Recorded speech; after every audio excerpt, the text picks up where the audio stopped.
Next point हमारा इसके अंदर आता है practices of crop production. Practices का मतलब क्या है, जितने भी हमारी एक्टिविटीज फार्मर्स ने की हैं फील्ड के अंदर या लैंड के अंदर लार्ज स्केल पे जब क्रॉप का प्रोडक्शन होता है तो जितनी भी एक्टिविटीज उसके अंदर यूज की गई है वो कौन सी हैं। तो फर्स्ट हमारा क्या आएगा, preparation of soil, preparation of soil यानी कि मिट्टी को क्या करना, रेडी करना। सेकंड हमारा इसके अंदर क्या आएगा, सोइंग। सोइंग का मतलब क्या है, बीज की बुआई करना। थर्ड हमारा इसके अंदर क्या आएगा, adding manure and fertilisers,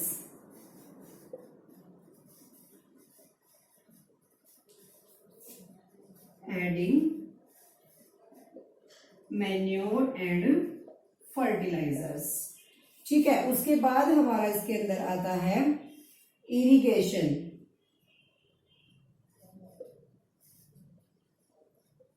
irrigation के बाद आफ्टर इरिगेशन क्या हो जाएगा,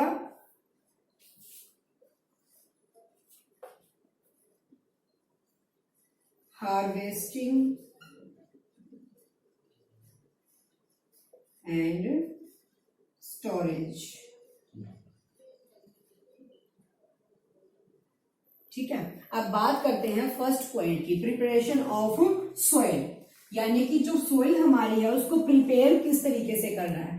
प्रिपरेशन ऑफ सोइल का मतलब क्या है कि जो सोइल हमारे पास है before sowing the crop seeds यानी कि बीज को बुआई करने से पहले हमें सोइल को क्या करना है, प्रिपेयर करना है। अब उसके लिए किस चीज की नीड होगी, प्लफिंग की। तो before sowing the crop seeds the soil is need किस चीज की, the soil of field is loosened and overturned. तो उसको फील्ड को सोइल को क्या करने की नीड है, लूजन यानी कि जब हम क्या करते हैं, मान लिया कल्टीवेटर से क्या करेंगे, प्रिपरेशन ऑफ द सोइल करेंगे। जब इस तरीके से कल्टीवेटर चलता आएगा उसके अंदर से, फील्ड के अंदर से, तो वो सोइल को क्या कर देगा, लूज कर देगा, ताकि क्या हो जाए, उसके अंदर से वेंटिलेशन हो जाए, किसका, गैसेस का, और जितने भी लिविंग ऑर्गेनिजम्स उसके अंदर हैं उनकी ग्रोथ हो जाए। क्योंकि अगर वो चीज नहीं की जाएगी उस प्रोसेस को बोला जाता है प्लफिंग और tilling. Ploughing is most important for the crop production, it is the first step of the crop production. ठीक है, तो प्रिपरेशन ऑफ द सोइल के अंदर क्या लिखेंगे, before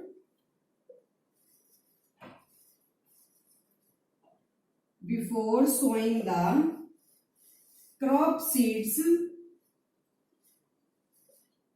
before sowing the crop seeds यानी कि बीजों को बोने से पहले, the soil is loosened and overturned. Overturned का मतलब नीचे वाली जो सोइल है वो ऊपर और ऊपर वाली नीचे, and ओवरटर्न्ड। This process is called ploughing or tilling.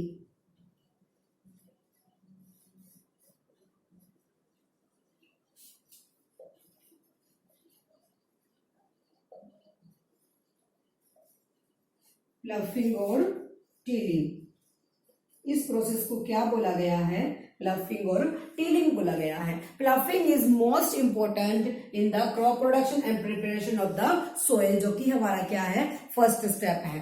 And it is required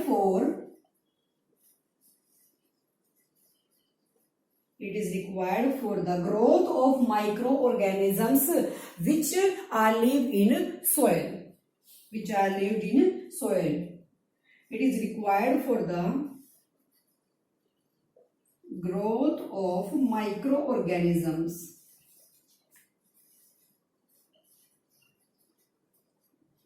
जो कहाँ रहते हैं, सोइल के अंदर रहते हैं। तो पहला स्टेप हमने क्या पढ़ा इसकी प्रैक्टिसेस के अंदर, प्रिपरेशन ऑफ द सोइल की सबसे पहले जो मिट्टी है प्रिपरेशन की जाएगी उसकी किस तरीके से, प्लफिंग करके, ताकि जो हमारी सोइल है वो लूज हो जाए, और ओवरटर्न्ड का मतलब ऊपर वाली नीचे और नीचे वाली लेयर ऊपर चली जाए। किस चीज के लिए, फॉर द वेंटिलेशन का मतलब है for the growth of the micro organisms, यानी कि वेंटिलेशन लूज होने के बाद जो एयर है वो उसमें क्या कर जाएगी, वेंटिलेशन का मतलब क्या है कि जो एयर है वो क्रॉस कर जाए नीचे वाली लेयर के अंदर भी। तो इसके अंदर एक लाइन और ऐड कर लेना, किस चीज के लिए, वेंटिलेशन के लिए। ठीक है, सेकेंड स्टेप हमारा आता है जब हमारी सॉइल प्रिपेयर हो गई है क्रॉप के लिए, तो सेकेंड स्टेप है सोइंग, यानी कि बुआई करना।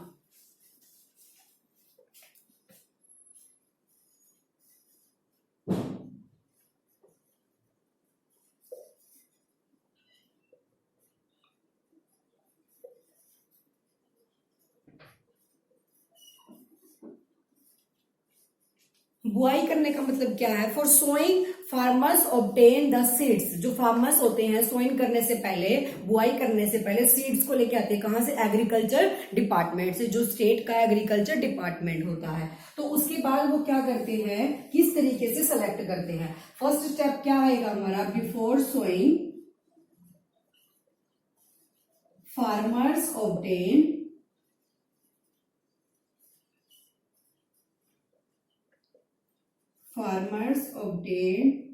the seeds from agriculture department, from state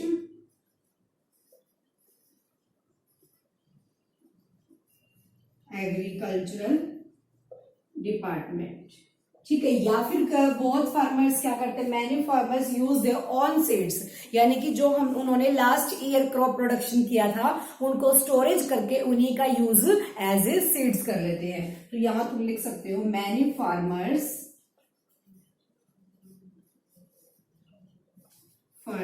use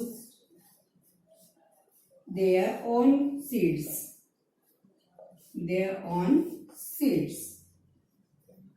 अब बात करते हैं सीड्स की जो गुड क्वालिटी होती है वो किस तरीके से वो सिलेक्ट करते हैं।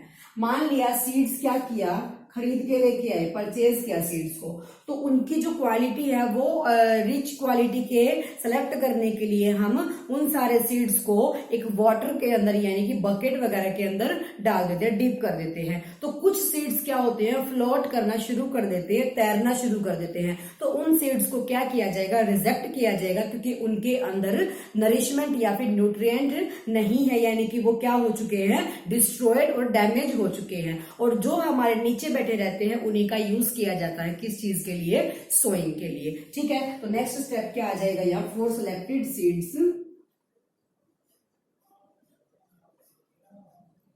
सीड्स को किस तरीके से सिलेक्ट किया जाएगा। जो सीड्स होंगे, दे सीड्स विच फ्लोट, जो फ्लोट करेंगे वो क्या है, इसका मतलब डिस्ट्रॉय हो चुके हैं, और जो उसके नीचे हैं वो क्या है, हमारे गुड क्वालिटी के हैं। तो उस चीज के लिए हम क्या करते हैं, most of the crops seeds are put into the bucket of the water. उस सीड्स को बकेट के अंदर पुट कर देते हैं।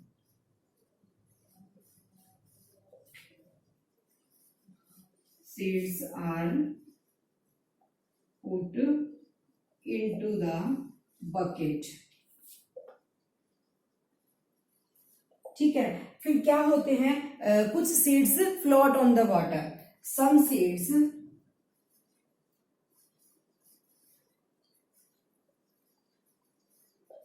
Float on the water, they are rejected because these seeds are destroyed। वो सीड्स क्या होंगे, डिस्ट्रॉयड होंगे, डैमेज होंगे। These seeds are destroyed।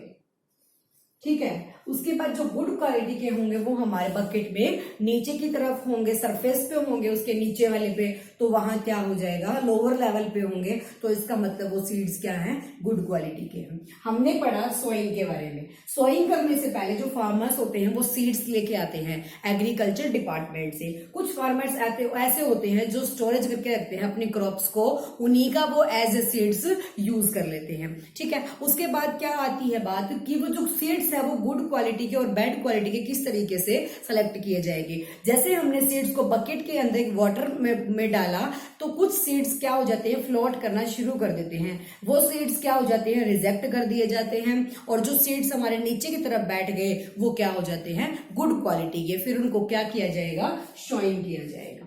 Understood. अब पहले हमने क्या किया, preparation of the soil. Second हमने क्या पढ़ा, सेकंड हमारा क्या था, सोइंग यानी कि बुआई करना, बीजों की गुड क्वालिटी और बैड क्वालिटी को सिलेक्ट करना। थर्ड हमारे इसके अंदर आता है adding manure and fertilisers.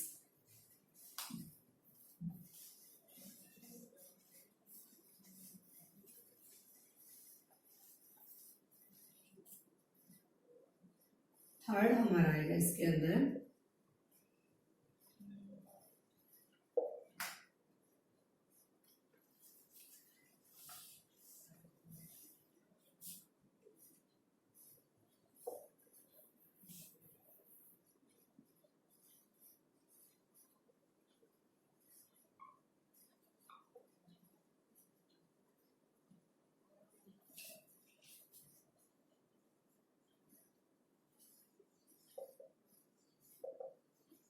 Adding manure and fertilisers. अब जब हमने क्या कर दिया, आफ्टर सोइंग क्या हो जाएगा, उसको नीड होगी सीड्स को, किस चीज की, मैन्योर की एंड फर्टिलाइजर्स की। किस लिए नीड होगी, न्यूट्रिएंट के लिए, क्योंकि जो सीड्स हैं वो तभी ग्रो कर पाएंगे जब उनको क्या मिलेगा, न्यूट्रिएंट मिलेगा। और जो न्यूट्रिएंट है वो कहाँ से गेन करते हैं, रूट से। रूट के अंदर जब हम फर्टिलाइजर्स और मैन्योर डालते हैं तो वहां से प्लांट के हर एक पार्ट में वो क्या हो जाते हैं, ट्रांसफर हो जाते हैं। ठीक है, तो यहां क्या लिखेंगे हम, 4 nutrient,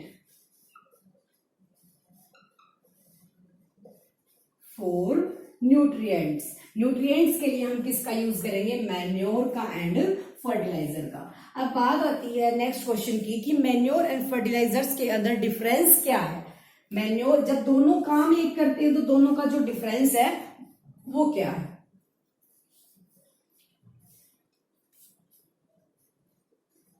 manure, fertilisers,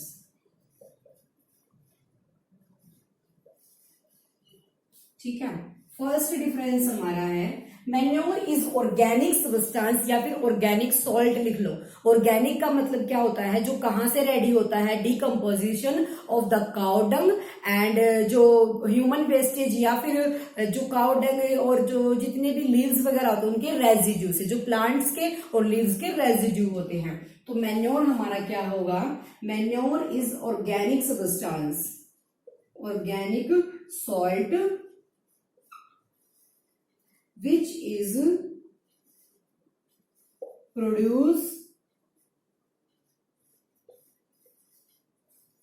by the decomposition of, जब decomposition हो जाएगा किसका, काउडंग,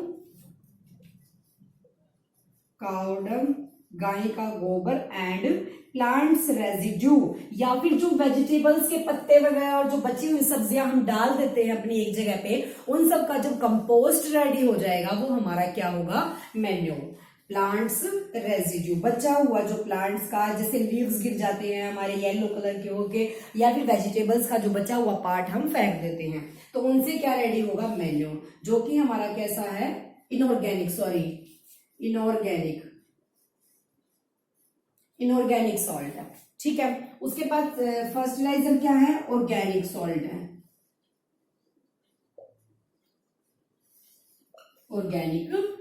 है, सेकेंड पॉइंट हमारा इसके अंदर आता है manures are prepared in the field. जो मैन्योर होते हैं वो कहां प्रिपेयर होते हैं, फील्ड के अंदर, prepared in the field. And इसका सेकेंड पॉइंट है prepared in factories, third point manure का क्या आएगा, थर्ड पॉइंट के अंदर आता है, ये क्या देता है, lot of humus to the soil, the manures gives lot of humus,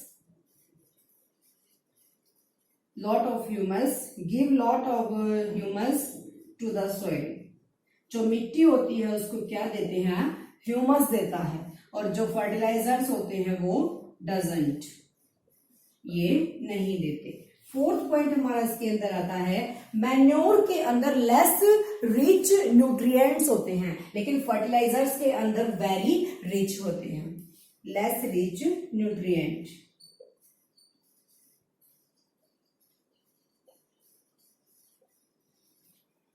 fourth इसका very rich nutrient, very rich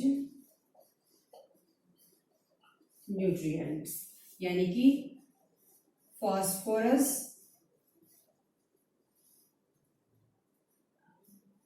और potassium, nitrogen.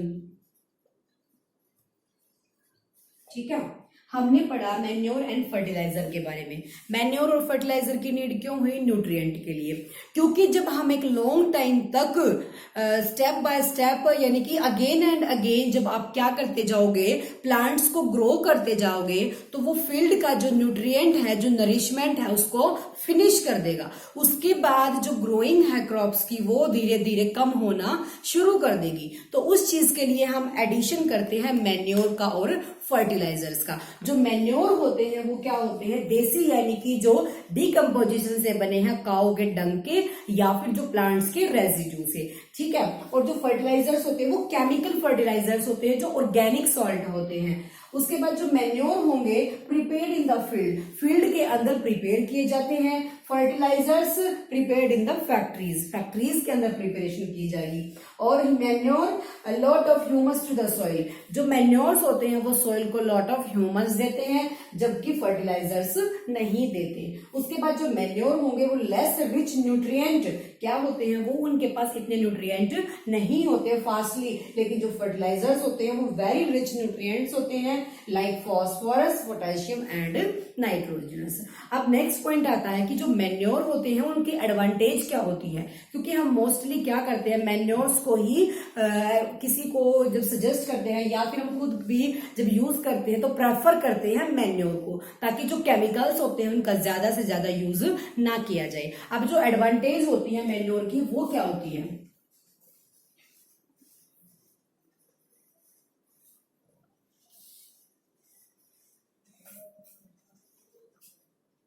Advantage of manure, कि जो मैन्योर होती हैं उन्हीं को प्रेफर क्यों किया जाता है? देखो, जब बार बार तुम केमिकल्स का यूज अपने क्रॉप्स के अंदर कर रहे हो तो वहां क्या होता है, जितने भी ऑर्गेनिजम्स होते हैं, माइक्रो ऑर्गेनिजम्स, जो अर्थ वॉर्म्स होते हैं, जो हमारे अर्थ के नीचे होते हैं, जो हेल्प करते हैं हमारे क्रॉप प्रोडक्शन के लिए। कुछ माइक्रो ऑर्गेनिजम्स ऐसे होते हैं जो हेल्प करते हैं क्रॉप प्रोडक्शन के लिए, वो क्या हो जाते हैं, सारे के सारे डिस्ट्रॉय हो जाते हैं जब हम ज्यादा से ज्यादा फर्टिलाइजर्स यानी कि केमिकल्स का वहां यूज करते हैं, तो वो डिस्ट्रॉय कर देते हैं माइक्रो ऑर्गेनिजम्स को। तो इसीलिए प्रेफर किया जाता है मैन्योर को। और जो मैन्योर है वो क्या करते हैं, इनहेंस यानी कि इंक्रीज करते हैं वाटर, ज्यादा से ज्यादा मैक्सिमम वाटर को होल्ड करने की कैपेसिटी जो है उसको इंक्रीज करते हैं सॉइल की। ठीक है, तो फर्स्ट पॉइंट तुम क्या लिखोगे, it enhance the water holding capacity,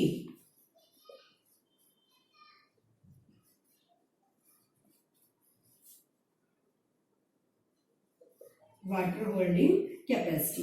second point इसके अंदर ये आता है कि जो सॉइल का टेक्सचर है उसको क्या कर देते हैं, गुड कर देते हैं, good texture of the soil, इनकी वजह से, due to manure good texture of the soil, जो सॉइल का टेक्सचर है वो क्या हो जाता है, गुड हो जाता है। And protection for the micro organisms, third लिख सकते हो तुम, प्रोटेक्ट ऑफ माइक्रो ऑर्गेनिजम्स,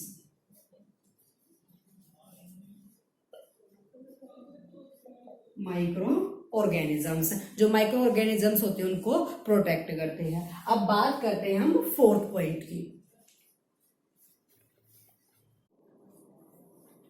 अब जो फोर्थ स्टेप है वो हमारा आता है इरिगेशन। सबसे पहले हमने क्या पढ़ा, प्रिपरेशन ऑफ द सोइल, फिर हमने सोइंग किया, फिर उसके बाद ऐड किया मैन्योर एंड फर्टिलाइजर्स को। अब फोर्थ पॉइंट हमारा इसके अंदर आता है इरिगेशन।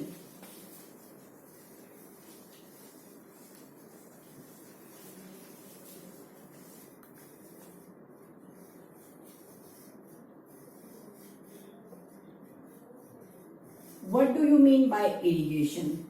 इरिगेशन मीन्स होता है हिंदी के अंदर सिंचाई।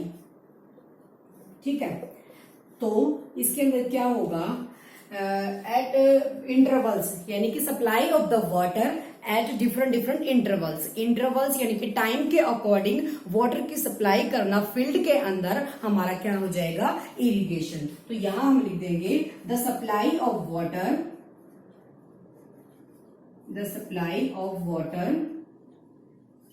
एट इंटरवल्स, मतलब सम टाइम के अकॉर्डिंग इन अ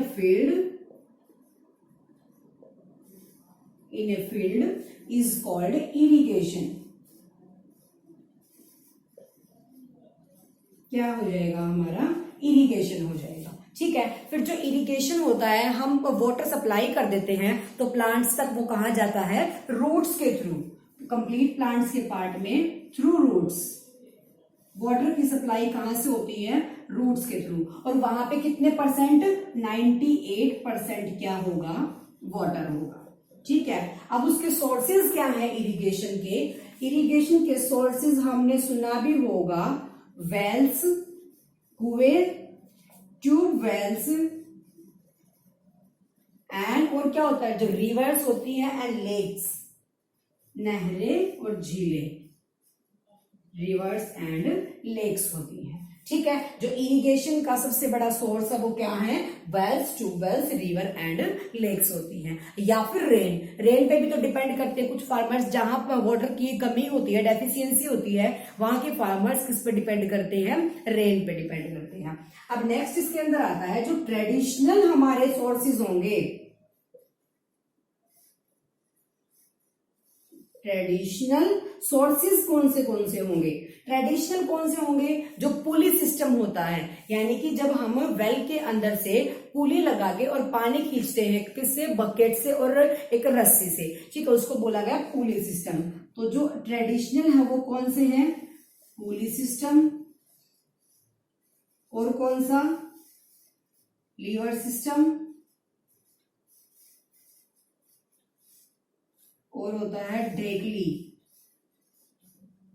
ये हमारे क्या हो जाएंगे, ट्रेडिशनल सोर्स हो जाएंगे। ठीक है, अब उसके बाद आते हैं मॉडर्न सोर्स कौन से होंगे इरिगेशन के, modern source for irrigation, modern source first आ जाएगा स्प्रिंकलर सिस्टम, स्प्रिंकल सिस्टम क्या होगा, स्प्रिंकल सिस्टम हमारा जब एज ए शावर की तरह, यानी कि जस्ट लाइक रेन की तरह हम कहीं कहीं अपने वो रख देते हैं स्टैंड, और वो वाटर वहां क्या होता है, रेन की तरह पानी डालता है सारे फील्ड के अंदर। तो स्प्रिंकल सिस्टम का क्या मतलब है, जस्ट लाइक रेन की तरह। ठीक है, सेकंड हमारा मॉडर्न के अंदर आ जाएगा ड्रिप सिस्टम, ड्रिप सिस्टम का मतलब क्या है, ड्रॉप बाय ड्रॉप। ये दोनों जो सिस्टम होते हैं सबसे ज्यादा अच्छे होते हैं पानी को बचाने के लिए, क्योंकि अगर हम नॉर्मली पानी ओपन करते हैं, वाटर का इरिगेशन मतलब जब हम करते हैं फील्ड के अंदर, तो मैक्सिमम पानी वेस्ट होता है वहां पे। ठीक है, लेकिन जो स्प्रिंकल सिस्टम और ड्रिप सिस्टम है, वहां से सिर्फ उतना ही पानी प्लांट्स को मिलता है, उतना ही वाटर मिलता है जितनी उसको नीड होती है। तो यहाँ जो वाटर है वो वेस्टेज होने से बच जाता है। ठीक है, अब नेक्स्ट आती है बारी प्रोटेक्शन फ्रॉम वीड्स।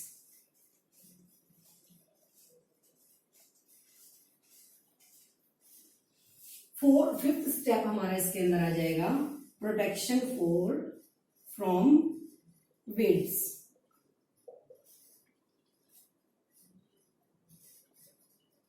अब वीड्स क्या होते हैं, वीड्स आर द अनवांटेड यानी कि undesirable plants in the crop, जो क्रॉप के अंदर अनवांटेड प्लांट्स उग जाते हैं, ग्रो कर जाते हैं, they are called weeds.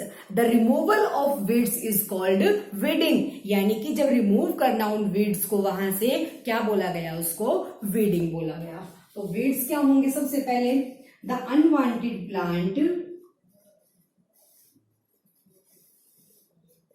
the unwanted plant which are grow in the crop,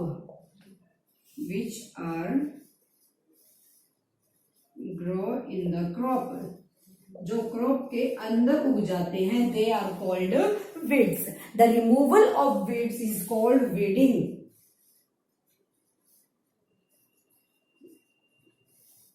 the removal of weeds is called weeding. उसको क्या बोला गया? वीडिंग बोला गया। अब जो वेड्स होते हैं वो स्प्रेड किस तरीके से होते हैं? The weeds are spread by air and water. जो एयर एंड वाटर एक सी जगह दूसरी जगह सप्लाई होता है तो उसकी वजह से जो वेड्स होते हैं वो स्प्रेड हो जाते हैं। Spread by air and water. अब जितने भी वीड्स होते हैं यानी कि जो अनवांटेड प्लांट्स हमारी क्रॉप के अंदर आ जाते हैं, वो सारा न्यूट्रिएंट जो भी हम क्रॉप को देते हैं, जो मेन क्रॉप होती है उस मेन क्रॉप का न्यूट्रिएंट क्या कर लेते हैं और फूड शेयर कर लेते हैं। तो शेयर करने से जो हमारी मेन क्रॉप होगी उसकी जो क्वालिटी है वो बेटर नहीं होगी, वो अच्छे से ग्रो नहीं कर पाएगा। तो जो अनवांटेड प्लांट्स होंगे, वीड्स होंगे, share the food and nutrients from the main crop. जो मेन क्रॉप के फूड और न्यूट्रिएंट होते हैं उनको शेयर कर लेते हैं। ठीक है, अब उनको रिमूव करने के लिए किसका यूज किया जाएगा? जिसको बोला गया है खुरपी।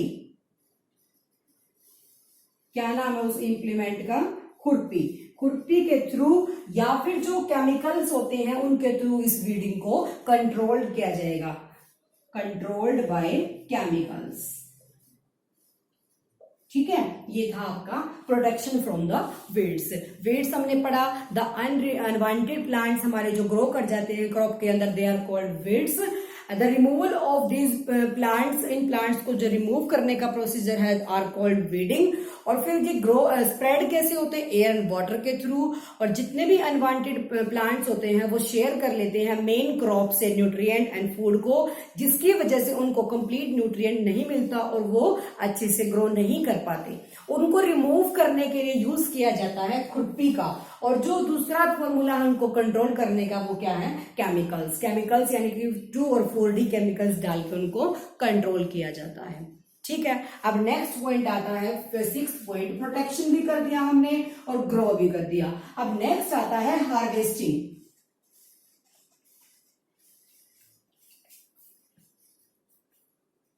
सिक्स्थ पॉइंट,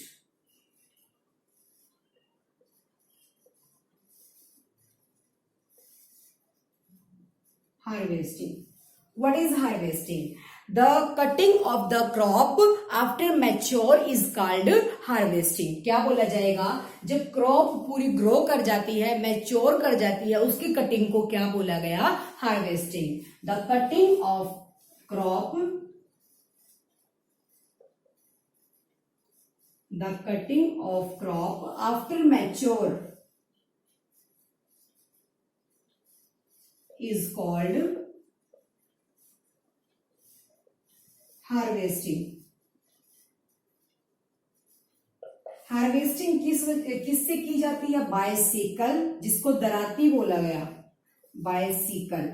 और उसके अलावा जो हमारा प्रोसीजर होता है, एक मशीन है, उसको बोला जाता है क्या? हार्वेस्टर और थ्रेशर, जिसकी वजह से वो क्या कर देती है? उसको शाफ्ट से अलग यानी कि सेपरेट फ्रॉम द शाफ्ट। जो भी हमारा ग्रेन होता है, grain is separated from shaft, यानी कि जो घास फूसा होता है उससे अलग कर देती है। फ्रॉम शाफ्ट, शाफ्ट इज भूसा। ठीक है, अब उसके लिए जो यूज किया जाता है उसको बोला जाएगा, उस मशीन को हार्वेस्टर, या फिर जो उसको क्लीन भी करती है उसको बोला जाता है प्रोसेस को थ्रेसिंग प्रोसेस, जिसको थ्रेशर भी बोलते हैं। थ्रेसिंग प्रोसेस यानी कि जब कटिंग की और अलग कर दिया, भूसे को अलग कर दिया और जो ग्रेन है उसको अलग कर दिया, सेपरेट कर दिया। अब उसके बाद एक मशीन का और यूज किया जाता है जो हार्वेस्टर एंड थ्रेसिंग दोनों में काम आती है, उसको बोला गया है कंबाइन। कंबाइन का यूज किया जाता है दोनों के लिए, हार्वेस्टिंग एंड थ्रेसिंग के लिए। हार्वेस्टिंग का मतलब क्या है? कटिंग करना क्रॉप्स की, और थ्रेसिंग का मतलब क्या है? यानी कि उसको सेपरेट आउट कर देना शाफ्ट से। ठीक है, दिस पॉइंट इज हार्वेस्टिंग। अब बात करते हैं नेक्स्ट पॉइंट की, जो कि क्या है? हमने कटिंग भी कर दिया, उसके बाद आता है स्टोरेज। हमने हार्वेस्टिंग कर दिया यानी कि कटिंग कर दिया किसका, क्रॉप का। अब नेक्स्ट पॉइंट आता है स्टोरेज का।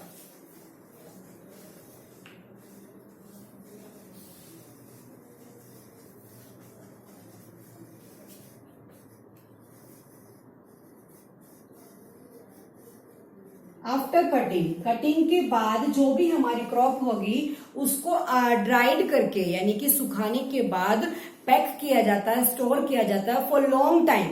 लॉन्ग टाइम के लिए उसको पैक किया जाएगा बैग्स के अंदर या फिर गोडाउन्स के अंदर। After dried the crop is stored in godowns. ठीक है, अगर हम बिल्कुल फ्रेश जो क्रॉप होती है उसको विदाउट ड्राइंग, बिना सुखाए अगर तुम कहाँ कर देते हो, स्टोर कर देते हो विदाउट ड्राइंग, तो वो क्या हो जाएगी, पूरी क्रॉप स्पॉइल्ड हो जाएगी। किससे बचाने के लिए, फ्रॉम द प्रोटेक्शन ऑफ, कहां से, moisture and insect and rats से। तो किस लिए ये चीज की जाती है, फ्रॉम द प्रोटेक्शन ऑफ, किससे बचाने के लिए,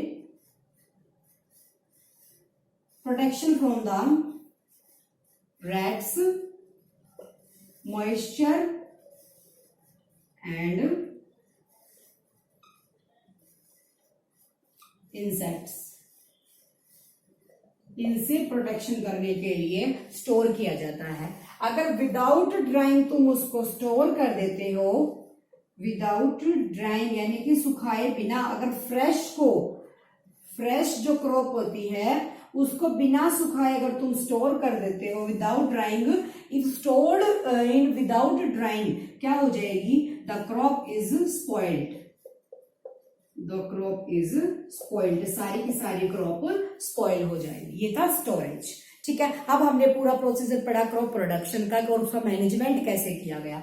लास्ट पॉइंट हमारा इसके अंदर आता है एनिमल हस्बेंड्री। एनिमल हस्बेंड्री, देखो हमने इसके अंदर जो मेन पॉइंट है वो पढ़ा एग्रीकल्चर। एग्री यानी कि जो फील्ड के अंदर लार्ज स्केल पे उसको कल्टीवेट करके क्रॉप का प्रोडक्शन किया गया। अब जब लार्ज स्केल पे एनिमल्स को प्रोवाइड किया गया फूड, शेल्टर एंड केयर, तो लार्ज स्केल पे जब एनिमल्स होते हैं, मैनी एनिमल्स, और उनको food, care and shelter provide कराया जाता है, this process is called animal husbandry, यानी कि पशु पालन होता है। ठीक है, जब एनिमल्स रखे जाते हैं and provide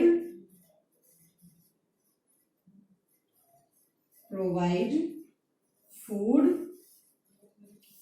care and shelter for animals in large scale, तो उसको क्या बोला जाएगा, एनिमल हस्बेंड्री बोला जाएगा। ठीक है, अब देखो फर्स्ट स्टेप हमने पढ़ा इसके बारे में कि क्रॉप्स कैसे होती हैं, उनको प्रोड्यूस कैसे कराया गया और उनका मैनेजमेंट कैसे किया गया। क्रॉप्स हमने पढ़ा कि जब same kind of the plants one place के अंदर ग्रो किए जाएंगे, किसी लैंड के अंदर, फील्ड के अंदर, उनको बोला जाता है क्रॉप। 2 टाइप्स की हमने पढ़ी, खरीफ एंड रबी की, दोनों का सीजन अलग अलग है। उसके बाद हमने पढ़ा कि जो हमने क्रॉप है अब उसका जो मैनेजमेंट है वो किस तरीके से किया गया, पूरी प्रैक्टिसेस यानी कि एक्टिविटीज क्या क्या की फार्मर्स ने फील्ड के अंदर। फर्स्ट हमने पढ़ा प्रोसीजर क्या है, preparation of the soil, soil को पहले प्रिपेयर किया गया, लूज किया गया, प्लफिंग की गई। सेकंड हमारा उसके अंदर क्या आया था, सोइंग यानी कि बीज को बोया गया, सीड्स को।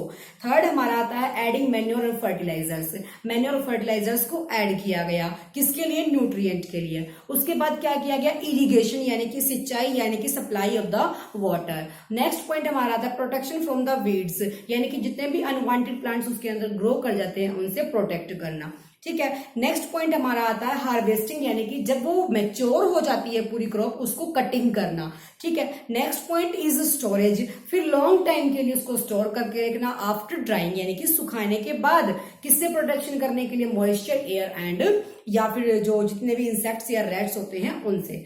लास्ट पॉइंट हमारा इसके अंदर आता है एनिमल हस्बेंड्री, जैसे हमने लार्ज स्केल पे प्लांट्स को ग्रो किया उसको बोला गया क्रॉप, ऐसे ही लार्ज स्केल पे जब एनिमल्स को फूड प्रोवाइड किया जाता है, उनकी केयर की जाती है, सेंटर में रखा जाता है मैनी एनिमल्स को, उसको बोला जाता है एनिमल हस्बेंड्री। ठीक है, आप जितने भी एक्सरसाइज के क्वेश्चन है आप अपने खुद सॉल्व कर सकते हैं अगर आपने वीडियो को ध्यान से सुना है तो। Understood? Your chapter is completed. See you again. Hello students, sorry for the mistake. जो फर्स्ट चैप्टर के अंदर आप लोगों ने फर्टिलाइजर एंड मैन्योर के बारे में पढ़ा तो मैंने उसको मिस्टेक से लिख दिया। जो फर्टिलाइजर्स होते हैं वो ऑर्गेनिक होते हैं, बट ऐसा नहीं है। जो फर्टिलाइजर्स होते हैं वो हमारे कैसे होते हैं, इनऑर्गेनिक, क्योंकि मैन मेड होते हैं तो ये हमारे क्या होंगे, इनऑर्गेनिक होंगे। और जो मैन्योर होते हैं वो मैन मेड नहीं होते, वो ऑटोमेटिकली होते हैं तो उनको बोला जाएगा ऑर्गेनिक सब्सटेंसेस। ठीक है, sorry for this, thank you.